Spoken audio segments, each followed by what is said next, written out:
시청자 여러분, 여러분은 지금 곁에 있는 사람을 얼마나 믿으십니까? 사람의 외로움을 파고들어 영혼까지 갉아먹는 포식자들은 대개 가장 친절한 미소를 띠고 우리에게 다가옵니다. 20년 전 평범한 대학 새내기였던 똘비에게 찾아온 그 형처럼 말입니다. 똘비는 지독한 아웃사이더였습니다. 집에서 50분 거리나 되는 애매한 거리의 대학에 진학하며 부모님을 설득해 자취방까지 얻었지만 내성적인 성격 탓에 과동기 중에는 아는 얼굴 하나 없었죠. 혼자 밥을 먹고 혼자 강의실을 오가던 똘비의 가슴 속엔 사람에 대한 갈증이 가득했습니다. 그때 구원자처럼 나타난 사람이 바로 철수영이었습니다. 철수영 역시 휴학 후 복학한 탓에 아는 이 하나 없는 처지라며 똘비에게 먼저 손을 내밀었습니다. 둘은 금세 의형제처럼 가까워졌습니다. 당구 실력도 식성도 게임 취향도 마치 영혼의 단짝처럼 똑같았죠. 똘비는 생각했습니다. 이 넓은 대학가에 내 편은 이 형 하나뿐이구나.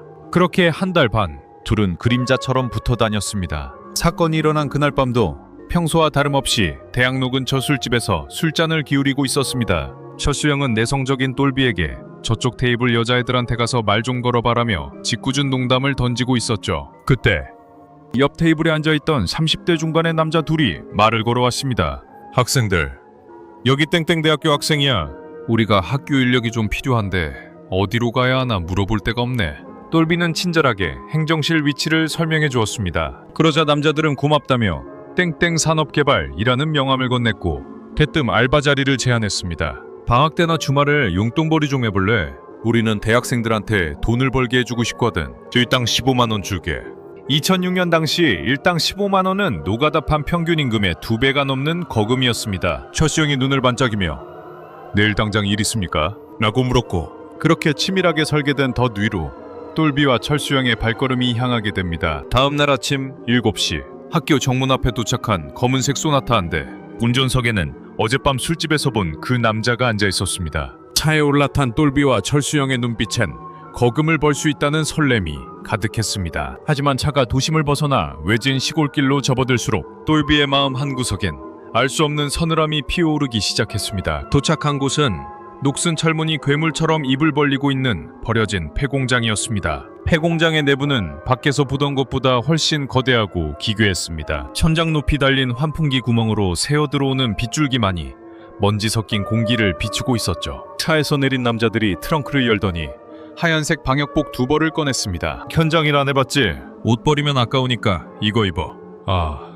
그리고 안에 티셔츠랑 바지 다 벗고 빤스만 남기고 입어라. 그래야 안 덥고 활동하기 편해. 그들의 말은 친절했지만 거역할 수 없는 압박감이 느껴졌습니다. 똘비와 철수영은 찜찜한 기분으로 옷을 벗고 방역복을 걸쳤습니다. 얇은 천 너머로 느껴지는 폐공장의 서늘한 공기가 마치 뱀의 비늘처럼 피부를 훑었습니다. 남자들이 안내한 곳은 공장 가장 깊숙한 안쪽이었습니다. 그곳에는 영화에서나 보던 거친 쇠창살이 쳐진 구역이 있었죠. 자재 보관실이라기엔 지나치게 견고하고 삭막한 곳이었습니다. 여기 안에 있는 잡동사니들 마대자루에 담아서 밖으로 빼면 돼. 자, 시작하자고. 똘비와 철수영이 안으로 들어가 마대를 벌리고 먼지 쌓인 짐들을 담기 시작했습니다. 그런데 얼마 지나지 않아 등 뒤에서 날카로운 금소금이 들렸습니다. 철컥. 고개를 돌린 똘비의 심장이 얼어붙었습니다. 아까 그 남자가 밖에서 쇠창살 문을 닫고 자물쇠를 채워버린 겁니다. 사장님, 이게 무슨 일이에요? 문을 왜 잠가요? 철수영이 소리를 질렀지만 남자는 대답 없이 주머니에서 라이터를 꺼내 담배에 불을 붙였습니다. 그리고는 아주 천천히 마치 경매장의 물건을 감정하듯 철창 안에 두 사람을 훑어보았습니다. 잠시 후 술집에서 봤던 다른 남자까지 나타나더니 후레쉬를 켜서 똘비의 얼굴을 비췄습니다. 똘비, 너 나와. 남자의 지시에 똘비가 벌벌 떨며 나가자 그는 무표정한 얼굴로 똘비의 턱을 잡아 올렸습니다. 해봐. 그는 똘비의 입안을 구석구석 살피더니 방역복 지퍼를 내리고 몸 여기저기를 손으로 꾹꾹 눌러보았습니다. 림프샘과 장기 부위를 확인하는 듯한 그 손길은 인간이 아닌 가축을 검수하는 도축업자의 손길과 다름없었습니다. 뒤이어 철수영도 똑같은 검수를 받았습니다. 반항하려던 철수영의 목을 철창문 사이에 끼워 넣고 뺨을 수차례 후려치는 그들의 폭력성은 순식간에 두 청년의 의지를 꺾어버렸습니다. 남자들은 초코파이 한 갑과 우유 2개를 철창 안으로 던져주며 비릿하게 웃었습니다. 먹고 있어라.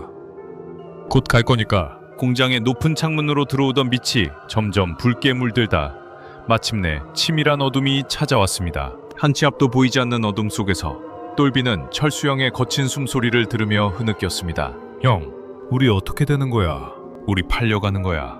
그때 철수형이 똘비의 어깨를 꽉 쥐었습니다. 어둠 속에서도 철수형의 눈빛만은 기괴할 정도로 형형하게 빛나고 있었습니다. 정신 차려. 똘비야, 호랑이 굴에 들어와도 정신만 차리면 살아. 저 새끼들이 문 열 때 어떻게 했는지 기억해. 막대기 같은 걸로 저기 틈새를 눌렀지.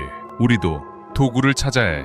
두 사람은 어둠 속에서 쓰레기 더미를 뒤져 얇은 쇠꼬챙이 같은 조각들을 찾아냈습니다. 그리고 몇 시간을 사투한 끝에 기적처럼 자물쇠의 걸쇠가 탕 소리를 내며 풀렸습니다. 칠흑 같은 어둠을 뚫고 폐공장을 탈출한 두 사람의 폐부에는 비릿한 밤 공기가 밀려 들어왔습니다. 신발도 제대로 신지 못한 채 맨발로 가시밭길을 달리던 똘비는 뒤에서 들려오는 철수형의 거친 숨소리에 의지해 필사적으로 뛰었습니다. 저 멀리 국도변에 세워진 대형 트럭 한 대가 보였고 철수형은 미친 듯이 문을 두드려 자고 있던 기사님을 깨웠습니다. 도와주세요. 납치당할 뻔했어요.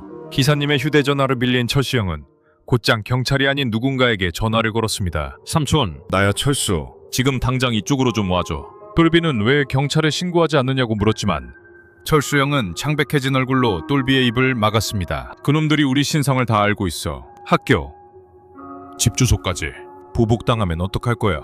우리 삼촌이 이런 일 해결하는 데는 전문가니까 조금만 기다려. 1시간쯤 지났을까? 어둠을 뚫고 검은색 고급 세단 한 대가 도착했습니다. 차에서 내린 덩치 큰 중년 남성, 철수형이 말한 삼촌이었습니다. 그는 똘비와 철수형을 횟집으로 개조된 외딴 건물로 데려갔습니다. 당분간 여기서 숨어 지내라. 그놈들이 너희 자취방 앞에서 기다리고 있을지도 몰라. 삼촌이 떠나고 똘비와 철수형은 횟집방 한 구석에 몸을 숨겼습니다. 철수형은 긴장이 풀린 듯 코를 골며 잠이 들었죠. 하지만 똘비는 이상한 위질감을 느꼈습니다. 분명 탈출했는데 왜 여전히 감옥에 갇힌 기분일까? 그때 잠든 철수형의 주머니에서 핸드폰 진동 소리가 들렸습니다. 똘비는 홀린 듯 형의 핸드폰을 꺼내 문자를 확인했습니다. 그곳엔 삼촌이라는 자와 주고받은 소름 끼치는 내용이 가득했습니다. 잘한다. 연기상 받아도 되겠어. 어디 못 가게 잘 데리고 있어라. 크크크. 걱정 마세요. 낚시 보낸다고 하면 좋아라 따라올 놈입니다. 똘비의 머릿속이 하얗게 전멸했습니다. 낚시.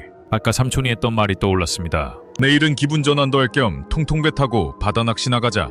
그건 낚시가 아니었습니다. 한번 타면 다시는 육지로 돌아올 수 없는 영원한 실종의 길이었던 겁니다. 공포에 질린 똘비가 핸드폰을 내려놓으려는 순간 번쩍하고 철수형이 눈을 떴습니다. 형은 누운 채로 기괴한 미소를 지으며 똘비를 응시하고 있었습니다. 똘비야, 남의 핸드폰은 왜 보고 그래? 삼촌이 전화하지 말라고 했잖아.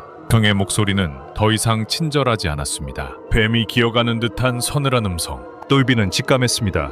이 횟집에서 나가는 순간 자신은 이 세상에서 지워질 것이라는 걸요. 똘비는 배가 아프다며 화장실로 향했습니다. 밖에서 지키고 선 철수형의 그림자를 뒤로하고 똘비는 화장실 뒷창문을 깨고 미친 듯이 달리기 시작했습니다. 뒤에서 똘비야, 거기서! 라는 철수형의 비명이 들려왔지만 똘비는 뒤도 돌아보지 않았습니다. 나중에 경찰 조사 결과 밝혀진 진실은 더욱 충격적이었습니다. 똘비가 다녔던 대학교 재학생 명단에 철수라는 이름은 존재하지 않았습니다. 그는 애초에 학생이 아니었습니다. 외로운 타깃을 물색하기 위해 교양 수업에 도둑 청강을 들어오던 사냥꾼이었던 거죠. 1년에 수천 명씩 사라지는 실종자들. 그들 중 상당수는 친구와 여행 좀 다녀오겠다는 마지막 연락을 남기고 증발합니다. 똘비 역시 그 중 한 명이 될 뻔했던 것입니다. 시청자 여러분, 여러분의 곁에서 지나치게 호의를 베푸는 지인이 있습니까? 그가 당신을 장기판의 말로 보고 있지는 않은지 오늘 밤 다시 한번 확인해 보시기 바랍니다.